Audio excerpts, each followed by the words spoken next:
When I say Jesus is in Genesis chapter 22, people think the gospel started in Matthew, but it actually started in Genesis. How? Isaac and Abraham, for example, Isaac is Abraham's firstborn. Just by me saying that, you should catch it. But let's keep going. Where was he actually bringing him to? Mount Moriah. So if you know biblical history, then you know Mount Moriah is where Isaac was to be offered, the firstborn, to God, right? And then he goes, Abraham, Abraham, stop. Where was Jesus later crucified? That same mountain.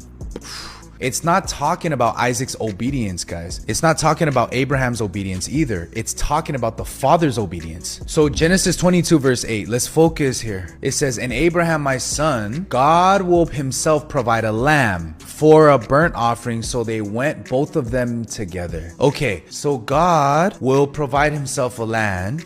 Interesting. And if you know the story, who's carrying the wood? Was it Isaac or was it Abraham? Isaac is carrying the wood. Who carried the cross to get crucified? The son. The father led him to the mountain. Jesus was led by the father to the mountain to die for our sins. Are you following me here? 2,000 years later, he goes to the same region of Mount Moriah to get crucified there. Father Abraham offers his beloved son. God offers his only son. And the lamb was caught in the thickets, which is the thorns, by its head. The most tragic thing you can do is die without Christ. You know why?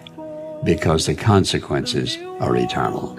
May not have a lot of stuff, may not have any degrees behind your name, may not have any notoriety. Most people never know your name's not in the newspaper, TV, and all that stuff. But you live for God.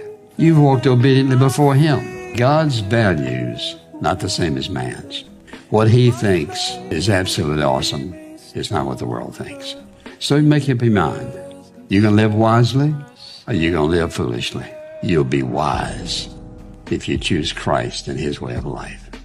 And that's my prayer. I've never had a girlfriend. I'm 22 years old. I've never done drugs. I've never drank. I don't cuss. I don't watch porn. I'm waiting till marriage. People ask me, do you ever feel like you're missing out? And guys, the truth is, yes. I'm missing out on the addiction, the hangovers, the anxiety, the depression. You know what I'm not missing out on? Eternity.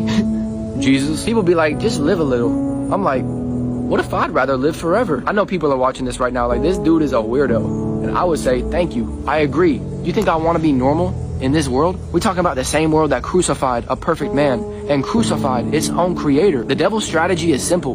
He wants to make sin look normal and make righteousness look weird. And I can confidently say, as someone who's never been in a relationship, never done drugs, never drank, that you don't need a relationship to feel loved. You don't need alcohol to numb the pain. You don't need drugs to feel alive. You need Jesus.